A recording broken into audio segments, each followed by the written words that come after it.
Hello everyone! Welcome back sa ating channel. At para sa araw na to ay gagawa tayo ng lesson videos at presentation gamit ang Keynote at iMovie. Handa na ba kayo?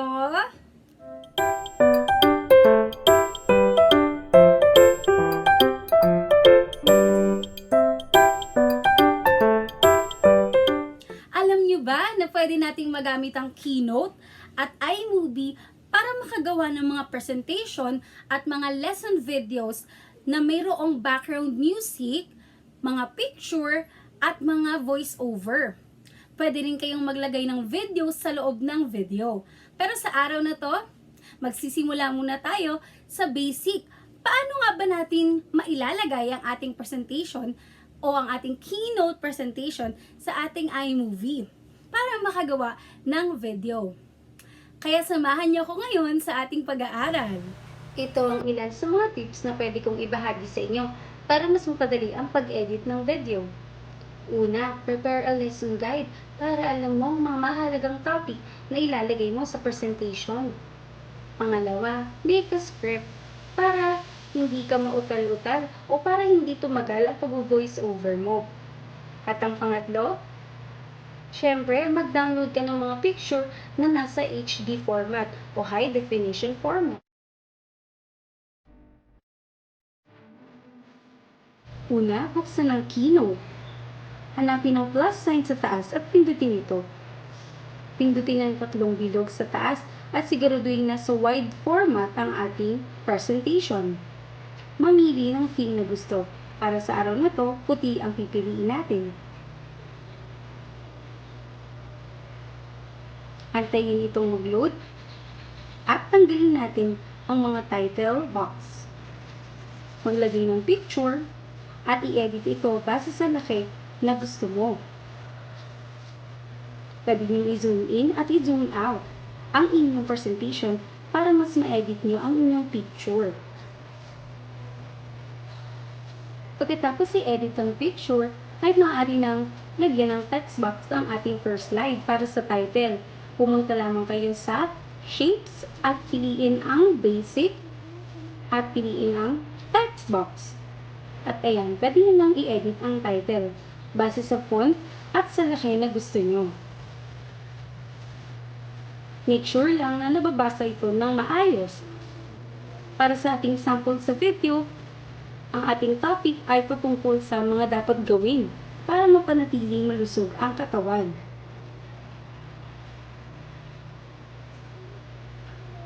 Pagkatapos i-edit ang title, ay pwede pa kayong magdagdag ng mga larawan na gusto nyong ilagay sa inyong title slide. So, pumili lang kayo ng gusto nyo. Para sa ating first slide, gagamit ako ng picture ng isang teacher. At kung makikita nyo, may white background pa ang picture na to. Kaya gagamit tayo ng Instant Alpha para mabura ang background. Tandaan, maaaring gamitin ng Instant Alpha para mabura ang background ng picture nyo. O, diba? Ang galing! At ayan na nga, ayusin nyo na yon ang picture para ma-align siya. Huwag masyadong malaki na matatabunan ang title. Huwag naman na masyadong maliit. Yung sakto lang.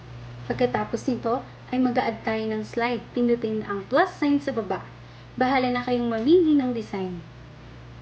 At pwede nyo nang simulan ang mga detalye ng inyong presentasyon. Pwede kayong maglagay ng mga larawan, videos, at kung ano-ano pa. Basta't mapaganda ang inyong presentasyon. Paalala, dapat malinaw ang mga nakasulat at ang font na pinili ninyo.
Kaya gumagamit ako ng iPad, ang isa sa ginagawa ko ay kinakopy ko ang slide at pinipaste ito sa baba para mas madali ko magawa ang mga susunod na slide.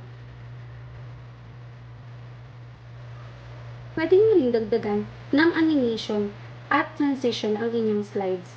Pagkatapos nito, pindutin ang tatlong bilog sa bandang kanan sa itaas at piliin ang export. Piliin ang movie. Pwede nyo i-edit ang mga detalye nito. Pagkatapos, pindutin ulit ang export at hintayin na ma-process ito. Pagkatapos ay pindutin ang save video para mapunta ito sa inyong gallery. Ang susunod natin gagawin ay bubuksan natin ang ating iMovie. Pagkatapos, piliin ang movie. Piliin natin ang keynote video ng ating sinave. Ito ay nasa gallery. At makikita niyo na nga ang inyong video. Ang maganda dito, kasama ang mga effects na nilagay niyo sa keynote. Kaya mas magandang tignan sa iMovie.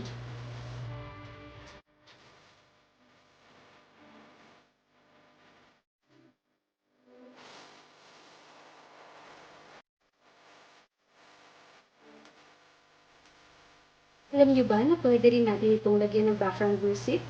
Pumunta lang sa audio at pindutin ang soundtracks. Sa soundtracks, mamili ka ng gusto mong music.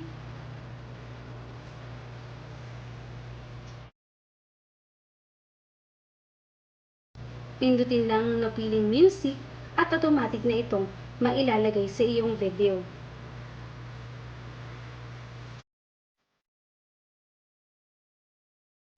Pwede mo rin itong lagyan ng voiceover. Pindutin lamang ang microphone na makikita sa screen. At pwede ka nang mag-record. Kung sa tingin mo ay nagawa mo na lahat at tapos ka na talaga, pwede mo nang pindutin ang done sa taas. Malapit ka nang magtagumpay. Piliin ang save video. Pagkatapos, piliin ang 4K. Kapag na-process na ang iyong video, ay kusa itong mapupunta sa iyong photo library. Maraming salamat sa panonood at pakikinig sa ating video. Naway nakatulong ito sa inyo. Dagdag kaalaman para makagawa ng mga lesson videos at mga presentation gamit lamang ang Keynote at iMovie. Kung meron pa kayong mga suggested videos o content na gusto nyo makita, maaari nyo tong ilagay sa comment section sa baba. Maraming salamat po sa lahat ng sumusuporta. Hanggang sa susunod nating pag-aaral. Paalam!